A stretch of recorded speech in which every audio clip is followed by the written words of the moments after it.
Ruskowski in against Dale McCourt now. The puck came back to the line for Wilson again. Doug Wilson dumps it off the rim of the circle. That's Rich Preston. Put it right out in front. They score. Cutting in was Rich. Oh, I'll just have to check on it. Cliff Koroll, I believe. At any rate, power play goal. It was a perfect pass, I'll say that. He was standing all by himself, wrapping his stick. That was Grant Mulvey. He just wrapped his stick. He was standing in front of Rogie Vachon, and sure enough, the pass comes directly across the goal mouth to him. And Rogie Vachon had no chance at all on. Dago has it. He lost it. Here's Mahavlich taking it in. Peter Mahavlich drops it for Foligno. Mike Foligno back to Mahavlich. Mahavlich out in front. And Esposito finally grabbed that puck. There's a pileup of players. Esposito's on top of it. And Peter just stands and looks up into the ceiling. Well, it's too bad that Foligno or Thompson couldn't have got in a little closer. Oh, we got a fight going now. Bully and Foligno. Mike Bully, or rather Ted Bully, Mike Foligno. Foligno has the sweater pulled up over his head. It came down again. Neither of them have landed a puck. Now they go down onto the ice, and the two linesmen get into it very quickly. The referee was ordering both benches to stay where they were because both teams are making player changes. We could have had 20 players out onto the ice. But the two players down onto the ice now. It was Bully that made a tremendous run at the Red Wing play earlier in the game. He's a local boy, I think from Windsor. That's played pretty well for the Chicago Hockey Club. He's probably one of their policemen. So they break it up, and the two of them will be heading into the penalty box. And the lovely young ladies from the accounting office at the Olympia over to see their game. Down the left side, moving toward the Detroit zone. Ted Bully took the shot, hit the side of the net, and it's deep in behind that goal. There's no whistle. It was dug out, came right out in front. Back on the line, Keith Brown with a shot. Vachon the save. And he had to make a big one. That puck was actually launched from the rear end of the net. Here's a chance for Daigle with a shot. And that went off Vachon. John Hamel gets into it. They bump along the boards. Ruskowski and Hamel now. They drop the gloves, and the two of them are going at it. John Hamel with Ruskowski getting the right hand loose. He's down on top of Hamel. And the two linesmen move in very quickly. And this broke out in the corner off to the left side of the Detroit goal. And you know, a funny thing, game in, game out, back at the blue line, John Hamel is as tough a fellow as the Wings have. I don't know about his fighting ability, but I mean, for to get his body into the opposition in checks, he will really dish it out. Ruskowski is one of the better hockey players of the Chicago club. So the two of them get up, and they'll be heading in to the penalty box with no further action. We'll be back with more of the second period in just a moment. Very Long dumped the puck to the line. Keith Brown held it in. It came out in front. That's a shot fired on Higgins, and Vachon stops that. Higgins really let it go. Here's John Marks. Now John Marks sent it to Koroll with a shot, and that's knocked down. Koroll dug it out, brought it out in front, and scored. And Rogie Vachon is just boiling mad. I think more at his own team than anything else right now. He should be mad at them. They never picked anyone up in the zone. It was just a case of letting them take shooting practice. Very Long tries to block him off on one side, and the puck comes back, and Koroll has an excellent chance here. But now he gets Rogie down, out of position, comes around behind the net, and Reed Larson went out to try and cover the man out in front of the net, and Koroll just come around the short corner and tucked it in the empty side. To the side of the Detroit goal, Vachon's pass broken up by Sutter. He's stopped by Long. Puck would be on very Long, put it right out in front. There's McCuyer with a shot. It's loose, and they score another one. Man wide open off to the left side of Vachon, and the Wings defensively in front of Rogie Vachon have not been able to cover up the Chicago. And this is an innocent play, starting to over in the corner. Very Long had possession, missed it, went back behind the net, comes out in front. Gale McCourt had it and missed it, and here's a misfire of a shot. Hits the skate, bounces over, and it's practically an empty net goal with Rogie down on his hands and knees. Two misfired shots, but it hit a skate, bounced right over to the open man. Darryl Sutter will get his first goal of the year. It comes exactly 1 minute after Koroll scored. And there was a case of the Wings not clearing the puck for their goaltender. Innocent-looking play starting deep in the zone. and nobody there taking charge. First goal is scored in the National Hockey League. Puck held in behind the goal. Bolduc trying to get loose. Here's Woods going after it. Paul Woods out now to Hicks, and it's shot blocked by Esposito. Preston had a pretty good grip on him.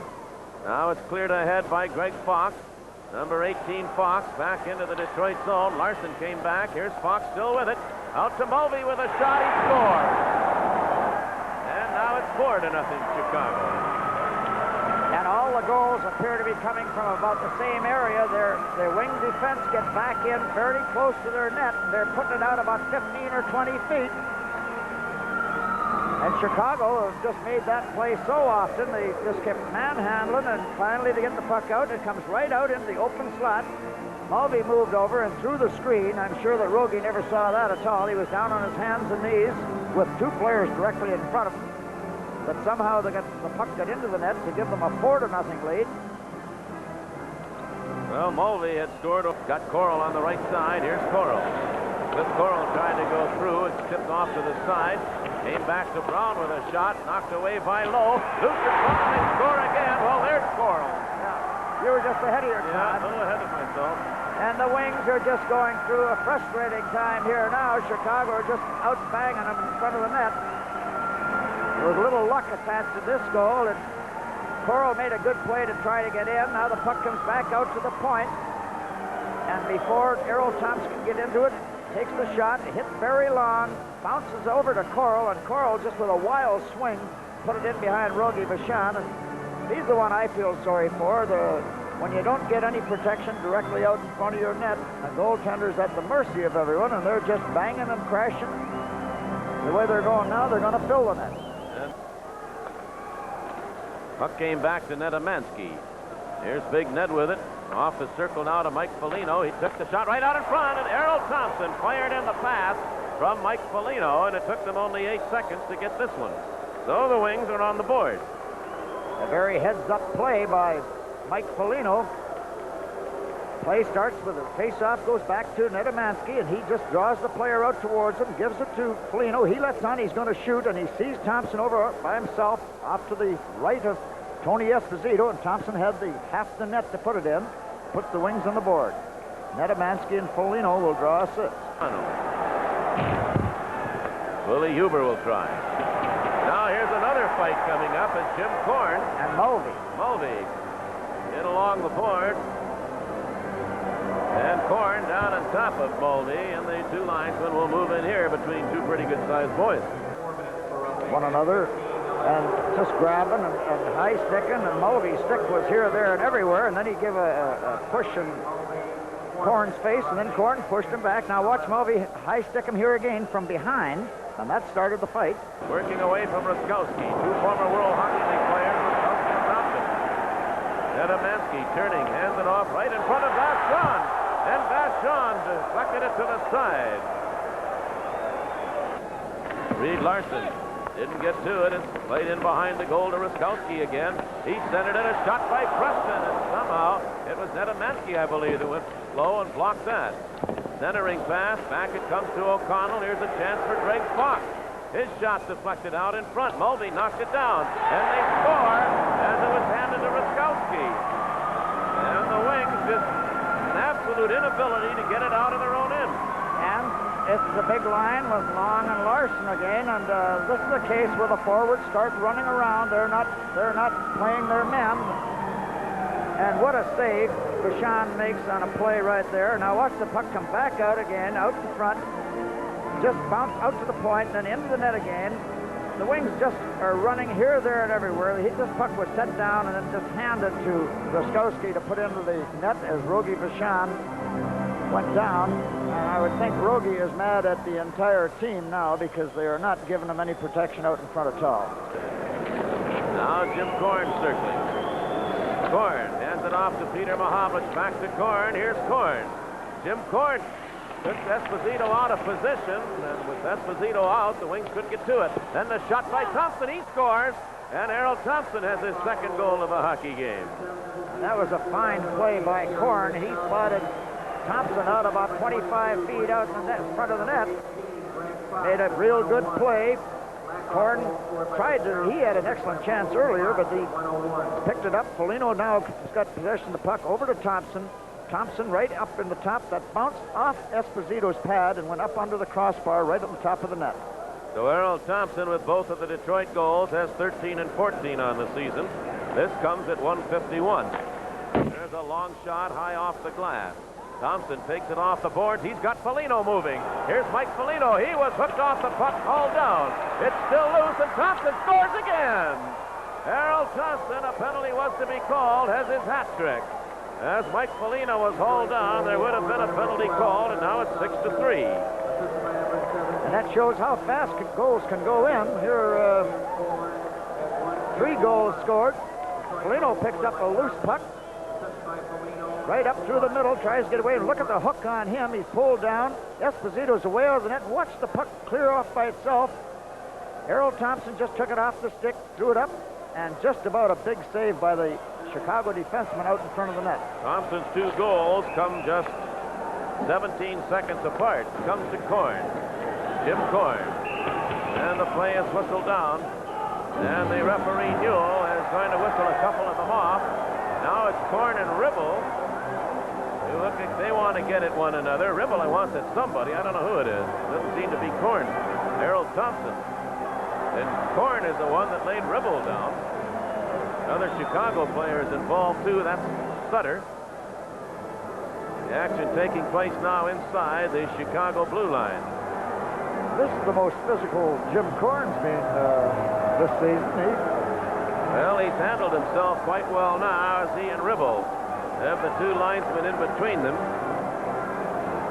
And they are still jawing back and forth, but they'll be heading in now. We have sticks and gloves all over the ice. Knocked away from him by Larson. Larson goes in with Ruskowski. They tie each other up, and they've got the sticks up high. And now it's Larson and Ruskowski are going to go at it. Right in the corner, and the 2 of them have a right hand loose. Ruskowski's bouncing off the helmet. And Larson is down onto the ice. But Larson was punching away, as was Ruskowski. So Mr. Ruskowski, who's got to be well up and leading the National Hockey League, perhaps in penalty minutes, will head back in again. And Reed Larson is really angry. He is trying to get away from the referee, from the linesman. And he can handle himself. Well, he did right there. Ruskowski was known as one of the hard-nosed fellows last year in Winnipeg. Well, they'll head in now, and they, I would think, would be offsetting fighting penalties. Boards on the right side for Koroll. Off of him, Nedemetsky with a shot. Oh, and Esposito had to be sharp. There we go again. Right out in front of the net, Fox and Foligno. Foligno got that left hand loose, and he landed it 2-3 times on Fox. And still he's punching away. And he's got the jersey up over his head. But Mike Foligno came through, and now it's Fox. And then he's scored by a left hand by Foligno. Mike Foligno actually knocked him right off his skate. And now the linesmen move in quickly, and Foligno was fighting with a jersey pulled up over his head. Now this game has really turned around. Foligno with his jersey coming over to the penalty box, trying to get his jersey and shoulder pads back in position. Kerr lost it. Here's Woods. Woods drilled another one, and Esposito sharply knocked it away, and then a rebound shot by Bolduc, and Esposito moved out to grab that. And the Hawks were doing a lot of that. Now moving is Mulvey. He was sent to the ice, play into the Detroit zone, dumped back out by Barry Long. Step right back in, Rogie Vachon, a bouncing puck, look out, he scored, and Vachon came out and lost it, and Reggie Kerr was right there to play her at 5.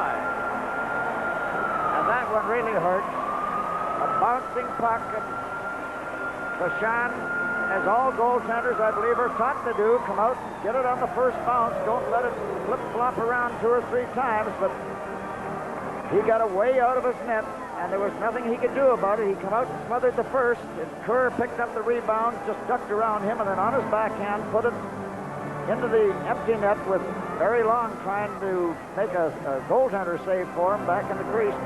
Away from him by Paul Woods. And the time runs out, and this hockey game is over. And the Detroit Red Wings, giving up those 4 goals in the second period, find themselves on the losing end of a 7-3 score.